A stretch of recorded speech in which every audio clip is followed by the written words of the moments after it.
आज Doubtnut app download करें। Doubtnut पर अपने सभी गणित, रसायन विज्ञान, भौतिक विज्ञान और जीव विज्ञान के डाउट्स का करो सफाया। बस प्रश्न की फोटो खींचो, एक ही प्रश्न को क्रॉप करो और तुरंत वीडियो सोल्यूशन पाओ। अभी डाउनलोड करें। हेलो फ्रेंड्स, तो प्रश्न बोला गया है कि हमें ऋणात्मक 10 डिग्री सेल्सियस पर 1 ग्राम बर्फ को 100 डिग्री सेल्सियस के भाप में बदलने के लिए कितनी ऊष्मा की आवश्यकता होगी, हमें बताना है। ठीक है, यहाँ पे देखिए दिया गया हमें बर्फ की विशिष्ट ऊष्मा 0.5 कैलोरी प्रति ग्राम डिग्री सेल्सियस दिया गया है, और वहीं पे हमें दिया गया है बर्फ की गुप्त ऊष्मा 80 कैलोरी प्रति ग्राम हमें दिया गया है, तथा बर्फ का जो गुप्त ऊष्मा होगा वो 540 कैलोरी प्रति ग्राम होगा। ठीक है, ये हमें दिया गया है। यहाँ पे क्या हो रहा है, आपका ऋणात्मक 10 डिग्री सेल्सियस का बर्फ यहाँ पे 100 डिग्री सेल्सियस का भाप में बदल रहा है। तो देखिए प्रारंभ में क्या था, हमारा ऋणात्मक 10 डिग्री सेल्सियस का बर्फ था, तो ये हमारा ऋणात्मक 10 डिग्री सेल्सियस का बर्फ होगा। ठीक है, ये हमारा क्या है, ऋणात्मक 10 डिग्री सेल्सियस का बर्फ है, और इसको द्रव्यमान हमें दिया गया है। ठीक है, द्रव्यमान कितना है, द्रव्यमान दिया गया आपका 1 ग्राम। ठीक है, या फिर बोल सकते हैं कि 1 × 10 की घात ऋणात्मक 3 किलोग्राम हमें दिया गया बर्फ का द्रव्यमान।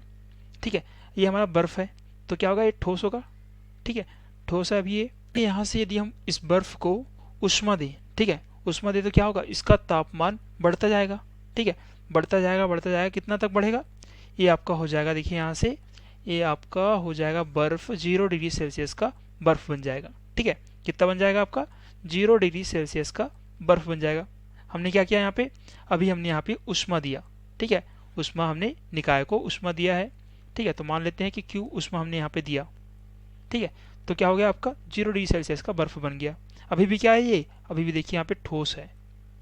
ठीक है, अभी भी ये ठोस अवस्था में है। अब देखिए क्या करेंगे, 0 डिग्री सेल्सियस के बर्फ यहाँ बन चुका है। अब क्या करेंगे, फिर से इसमें ऊष्मा देंगे। ठीक है, फिर इसमें ऊष्मा देंगे, तो मान लीजिए यहाँ से हम Q1 ऊष्मा यहाँ से देते हैं। ठीक है, Q1 ऊष्मा यहाँ से हम देते हैं, तो देखिए यहाँ से हम Q1 ऊष्मा यहाँ से दे रहे हैं, Q1 ऊष्मा यहाँ से हम दे रहे हैं। ठीक है, तो क्या होगा, ये आपका बर्फ जो है 0 डिग्री सेल्सियस का, अब ये क्या बन जाएगा, अब ये बन जाएगा 0 डिग्री सेल्सियस का पानी। ठीक है, क्या बनेगा आपका, 0 डिग्री सेल्सियस का पानी। मतलब क्या हो गया, यहाँ पे अवस्था में परिवर्तन हुआ है। अवस्था में क्या हुआ है, आपका ठोस क्या बन गया, यहाँ से तरल बन गया। ठीक है, तरल बन गया। अब जानते हैं हम कि जब भी किसी पदार्थ का अवस्था में परिवर्तन होता है तो उसके लिए हमें क्या करना पड़ता है, हमें गुप्त ऊष्मा देनी पड़ती है। इसका मतलब ये हुआ कि आपने जो हमने Q1 ऊष्मा दिया है वो क्या है, आपका गुप्त ऊष्मा है। तो वो क्या हो जाएगा, आपका M गुणित L होगा, LH होगा, M गुणित LH होगा। तो LH क्या होता है, आपका गुप्त ऊष्मा होता है, और M क्या होगा, द्रव्यमान होगा। ठीक है, तो ये हमारा Q1 का मान होगा। ठीक है, अभी देखिए क्या हमारा जो तरल पदार्थ है वो अभी भी क्या है, हमारा 0 डिग्री सेल्सियस का तापमान में है। ठीक है, तो ये तरल पदार्थ हो गया।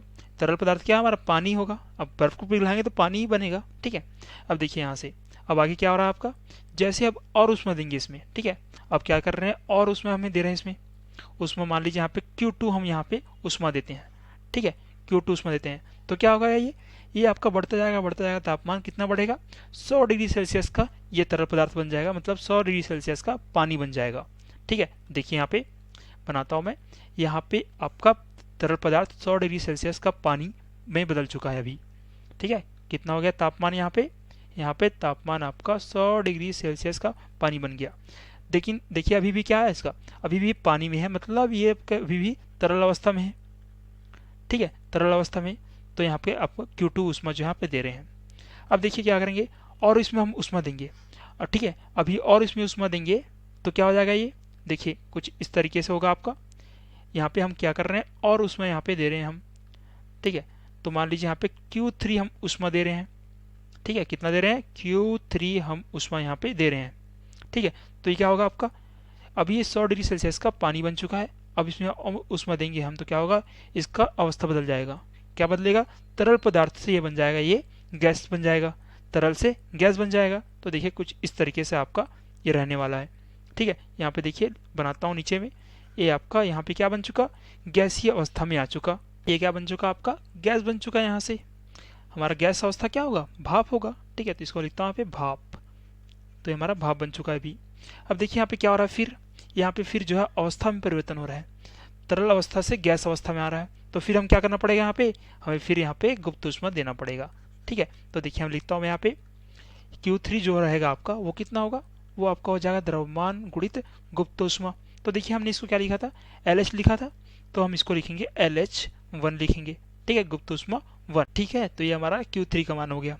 अब देखिए यहाँ पे हमने क्या क्या बोला गया था, हम प्रश्न में प्रश्न बोला गया था कि ऋणात्मक 10 डिग्री सेल्सियस के बर्फ को हमें क्या करना है, 100 डिग्री सेल्सियस के भाप में बदलना है। तो हमने भाप में बदल दिया इसको, देखिए ऋणात्मक से यहाँ पे आ गया भाप में बन चुका, ठीक है। तो देखिए कुल कितना उसमें हमने दिया, तो उसको बोलूंगा Q डैश, ठीक है। वो क्या हो जाएगा आपका Q धन Q1 धन क्या हो जाएगा Q2 धन आपका Q3 के बराबर होगा।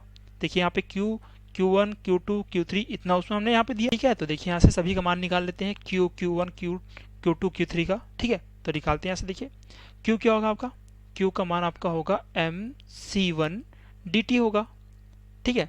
Q का मान क्या होगा, mc1 dt होगा। और Q1 का मान क्या होगा, देखिए यहाँ से Q1 का मान आपका होगा m गुणित LH होगा, ठीक है। और धन आपका Q2 क्या होगा, Q2 फिर से देखिए यहाँ पे क्या हो रहा है, यहाँ पे आपका ताप में परिवर्तन हो रहा है, मतलब आपका हो जाएगा mc2 dt होगा, ठीक है। और देखिए Q3 का मान क्या होगा आपका, Q3 का मान आपका हो जाएगा यहाँ पे देखिए mLH1 होगा, m गुणित LH1 होगा, ठीक है। अब देखिए यहाँ पे हमने C1 C2 लिया है, यहाँ पे LH लिया है और LH1 लिया है, ठीक है। तो देखिए C1 क्या होगा, C1 देखते हैं, तो ये हमारा Q डैश के बराबर होगा, ठीक है। तो देखिए C1 क्या होगा, देखते हैं यहाँ पे C1 क्या होगा, देखिए यहाँ पे ये हमारा यहाँ से यहाँ तक हमने क्या कर रहा है, ताप में परिवर्तन कर रहे हैं। तो यहाँ पे ठोस अवस्था में है, मतलब बर्फ का हमें यहाँ पे विशिष्ट ऊष्मा लेना पड़ेगा। C1 क्या है हमारा, C1 हमारा बर्फ का विशिष्ट ऊष्मा है, और हमें देखिए दिया गया है यहाँ पे, देखिए बर्फ की विशिष्ट ऊष्मा हमें दी गई है, कितनी दी गई है, 0.5 कैलोरी प्रति ग्राम डिग्री सेल्सियस दिया गया है, ठीक है। तो C1 का मान कितना है, यहाँ पे लिखता हूँ, देखिए C1 का मान हमें दिया गया है 0.5 कैलोरी प्रति ग्राम डिग्री सेल्सियस हमें दिया गया है, ठीक है। और देखिए यहाँ पे LH क्या होगा, देखिए यहाँ पे LH हमारा कहाँ पे था, हमारा यहाँ पे जब ठोस तरल पदार्थ में बदल रहा था, तो क्या होगा आपका, ये गुप्त ऊष्मा किसका होगा, बर्फ का होगा। तब बर्फ का गुप्त ऊष्मा हमें यहाँ पे दिया गया है, देखिए 80 कैलोरी प्रति ग्राम दिया गया है, ठीक है। तो LH क्या होगा, LH का मान यहाँ पे देखिए आपका होगा 80 कैलोरी प्रति ग्राम, ठीक है, ये हमारा LH का मान होगा। और LH1, ठीक है, LH1 का मान कितना दिया गया हमें दिया गया यहाँ पे 540 कैलोरी प्रति ग्राम हमें दिया गया है, तो 540 कैलोरी प्रति ग्राम ये हो जाएगा, ठीक है। अब देखिए C2 का मान हमें यहाँ पे दिया नहीं गया है, तो हमें यहाँ पे मानना पड़ेगा C2 का मान कितना, C2 का मान क्या है, देखिए यहाँ पे क्या हो रहा है, यहाँ पे ये हमारा हो रहा है यहाँ पे 0 डिग्री सेल्सियस से 100 डिग्री सेल्सियस के तरल में बदल रहा है, तो ताप में अंतर हो रहा है, ठीक है। तो आपका C2 आपका क्या है, तरल पदार्थ मतलब जल के लिए, तो यहाँ पे लेना पड़ेगा हमें 1 कैलोरी प्रति ग्राम डिग्री सेल्सियस, ठीक है। ये हमारा क्या होगा, जल का विशिष्ट ऊष्मा होगा, ठीक है। ये हमारा क्या है, जल की विशिष्ट ऊष्मा, ठीक है। तो इसको अच्छे से लिखते हैं यहाँ पे, देखिए ये हो जाएगा आपका G मतलब ग्राम डिग्री सेल्सियस, ठीक है। तो सभी मान यहाँ पर रखते हैं, देखिए तो M का मान कितना है, M का मान हमारा है 1 ग्राम, तो ग्राम में रखेंगे यहाँ पे M का मान। तो देखिए क्या हो जाएगा यहाँ पे Q डैश आपका हो जाएगा यहाँ से 1 रखा, ठीक है, ग्राम में M का मान, तो उभयनिष्ठ निकाल लिया यहाँ से सभी से। तो अंदर कितना बचा आपका C1 देखिए पहले आ गया आपका, तो C1 कितना है 0.5 गुणित ताप अंतर, तो ताप अंतर देखिए कितना हो रहा है, यहाँ से यहाँ से यहाँ आपका ताप अंतर 10 डिग्री सेल्सियस है, तो 10 से गुणा करेंगे यहाँ पे आपका हो जाएगा यहाँ से देखिए LH होगा, यहाँ से M हमने उभयनिष्ठ निकाल लिया है, तो LH होगा, तो LH कितना है यहाँ पे देखिए 80 है, ठीक है। तो देखिए इसको अच्छे से लिखते हैं, यहाँ पे क्या होगा 80, ठीक है 80, तो 80 लिख लिया यहाँ पे, धन हो जाएगा आपका C2 गुणित dt होगा। तो C2 देखिए क्या है, हमने माना यहाँ पे कितना है 1, तो 1 गुणित आपका हो जाएगा dt। तो देखिए यहाँ पे dt कितना हो रहा है, यहाँ से यहाँ तक आपका dt जो ताप में अंतर होगा, तो वो होगा 0 डिग्री, ठीक है, 100 हो जाएगा 0, तो कितना हो जाएगा यहाँ से 100 डिग्री सेल्सियस, ठीक है 100 डिग्री सेल्सियस हो जाएगा। धन कितना होगा यहाँ पे, देखिए यहाँ पे आपका बचा यहाँ पे LH1, तो LH1 का मान कितना है यहाँ पे देखिए 540, ठीक है 540, तो 540 यहाँ पे लिख लिए। तो देखिए यहाँ पे Q डैश का मान हम निकाल लेते हैं, Q डैश का मान आपका यहाँ से आ जाएगा 725 कैलोरी, ठीक है, ये हमारा Q डैश का मान आएगा। और देखिए Q डैश क्या है हमारा, Q डैश है हमारा ऋणात्मक 10 डिग्री सेल्सियस के बर्फ को 100 डिग्री सेल्सियस के भाप में बदलने के लिए इतनी ऊष्मा की हमें आवश्यकता पड़ेगी, ठीक है। तो ये हमारा क्या होगा इस प्रश्न का उत्तर, ठीक है। धन्यवाद। कक्षा 6 से 12वीं से लेकर नीट, IIT, JEE वो एडवांस के लेवल तक 1 करोड़ से ज्यादा छात्रों का भरोसा। आज ही डाउनलोड करें डाउटनेट ऐप या व्हाट्सएप करें अपने सारे डाउट्स 8400 400 400 पर।